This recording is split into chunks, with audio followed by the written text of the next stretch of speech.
2020년 5월 1일 농업농촌공익직불제가 시행됩니다. 여러분들의 궁금증을 풀어드리도록 공익직불제의 이모저모를 속속들이 알려드리겠습니다. 1단계, 기본형 공익직불금 신청 자격이 있는지 확인해야 합니다. 내가 농사짓고 있는 땅이 직불금을 받을 수 있는 땅인지와 농업인 기준을 충족하는지를 확인하셔야 됩니다. 먼저 농사짓고 있는 땅이 대상이 되는지 알아보면 그동안 쌀, 밭, 조건분리 직불의 대상이 되었던 농지에 대해 소농직불금 또는 면적직불금을 지급합니다. 다만 2017년에서 2019년까지 3년 중 1회 이상 직불금을 정당하게 지급받은 실적이 있는 농지 등으로 제한됩니다. 다음으로 직불금을 받을 수 있는 농업인에 대해 알아볼까요? 우선 과거 2016년부터 2019년 사이에 쌀, 밭, 조건분리 직불금을 1회 이상 받았던 농업인이 해당됩니다.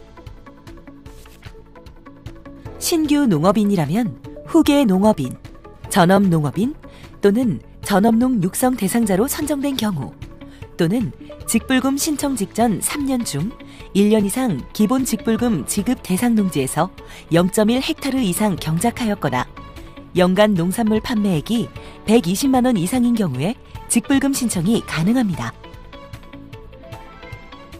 다만 농촌의 지역에 살고 계신 분은 동일 시, 군, 구에 있는 농지 1헥타르 이상을 경작하거나 연간 900만 원 이상 농산물 판매 등 농업을 주업으로 하고 있음을 증명하여야 합니다. 기존 직불금 수령자뿐만 아니라 요건만 충족하면 신규 농업인도 직불금 신청이 가능하군요. 그렇습니다. 하지만 직불금 대상 농지와 농업인 요건을 충족하더라도 농업의 종합소득이 3,700만 원 이상인 경우 지급 대상 농지 등에서 농업에 이용하는 면적이 0.1헥타르 미만인 경우에는 직불금을 지급하지 않습니다. 여기까지는 그 전과 큰 차이가 없군요. 그렇습니다. 다만 정당한 사유 없이 이전보다 직불금 신청 면적이 감소한 경우에는 직불금을 지급하지 않는 요건이 추가되었습니다. 다만 매매, 증여, 상속 또는 임대차 계약 종료 등의 사유로 정당한 감소임을 증명할 경우에는 지급이 가능합니다. 이렇게 대상 농지와 대상 농업인의 요건을 모두 충족하셨다면 소농직불금 또는 면적직불금을 신청할 수 있는데요. 2단계, 소농직불금을 받을 수 있는지 확인해야 합니다. 여기서 소농직불금은 소규모 농가 직불금을 줄인 표현입니다. 소농직불금은 농가를 대상으로 면적에 관계없이 연 120만 원을 지급합니다. 여기에서 말하는 농가는 주민등록표상의 세대를 의미하며 세대를 달리하더라도 가족관계증명서상 배우자, 19세 미만 미혼인 직계비속, 혼인 외의 사유로 세대를 분리하였으나 그 기간이 3년 이내인 사람은 같은 세대로 봅니다. 예를 들면 직장, 자녀 학업 등으로 세대 분리된 배우자, 학교 진학 등으로 세대 분리된 미혼의 19세 미만 자녀, 혼인 외 사유로 2년 전 세대 분리한 자녀 등은 같은 세대원으로 봅니다. 이렇게 범위가 정해진 농가는 총 7가지 세부 요건을 모두 충족해야 소농직불금을 받을 수 있는데요. 그 조건들을 하나하나 살펴보겠습니다. 소규모 농가 직불은 농업인뿐만 아니라 비농업인인 가족 구성원도 함께 고려된다는 것이 중요한 포인트이기 때문에 회사원 아들도 농가에 포함되었습니다. 다만 여기서 말하는 농업인은 기본 직불금 지급 대상자를 말합니다. 소농직불금의 첫 번째 조건은 농가 내 모든 농업인의 직불금 신청 면적의 합이 0.5헥타르 이하여야 합니다. 둘째, 농가 내 농업인과 비농업인 전체 구성원의 모든 소유 농지 면적의 합이 1.55헥타르 미만이어야 합니다. 셋째, 농간의 모든 농업인 각각이 등록 신청 연도 직전까지 계속해서 3년 이상 농사를 지어야 합니다. 넷째, 농간의 모든 농업인 각각이 등록 신청 연도 직전까지 계속해서 3년 이상 농촌 지역에 거주하여야 합니다. 다섯째, 농간의 모든 농업인 각각의 농업의 소득이 2천만 원 미만이어야 합니다. 여섯째, 농간의 농업인뿐만 아니라 비농업인까지 포함한 전체 구성원의 농업의 소득의 합이 4,500만 원 미만이어야 합니다. 마지막으로 농간의 모든 농업인 각각의 축산업 소득이 5,600만 원 미만이고 시설 재배업 소득이 3,800만 원 미만이어야 합니다. 7가지 요건을 모두 충족하셨다면 소농 직불금 대상으로 인정합니다. 0.5헥타르 이하의 농지를 경작하시더라도 나머지 6개의 요건 중 하나라도 충족하지 못하면 소농 직불금을 받을 수 없습니다.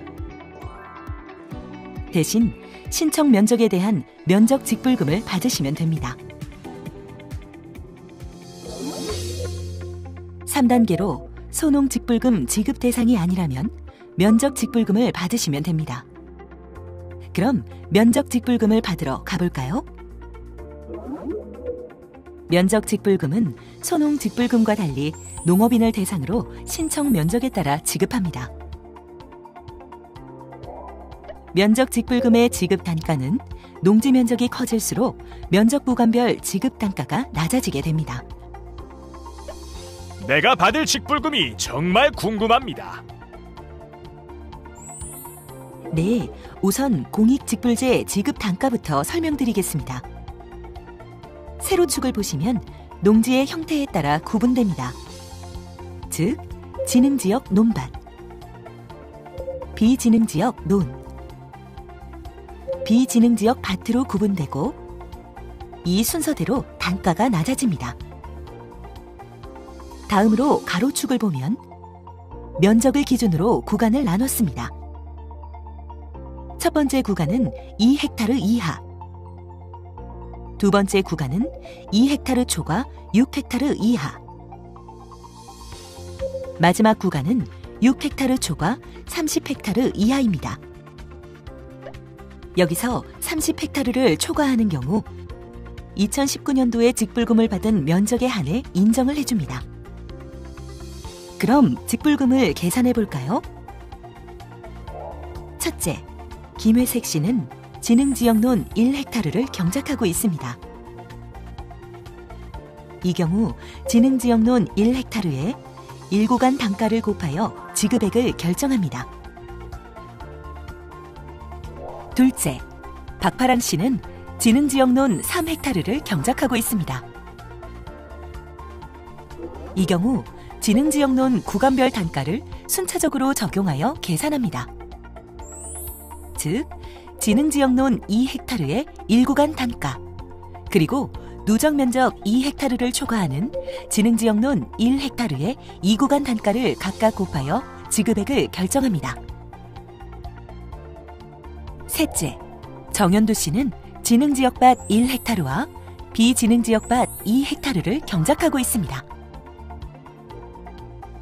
이 경우 지능지역밭 구간 단가를 먼저 적용하고 비지능지역밭 구간별 단가를 순차적으로 적용하여 계산합니다.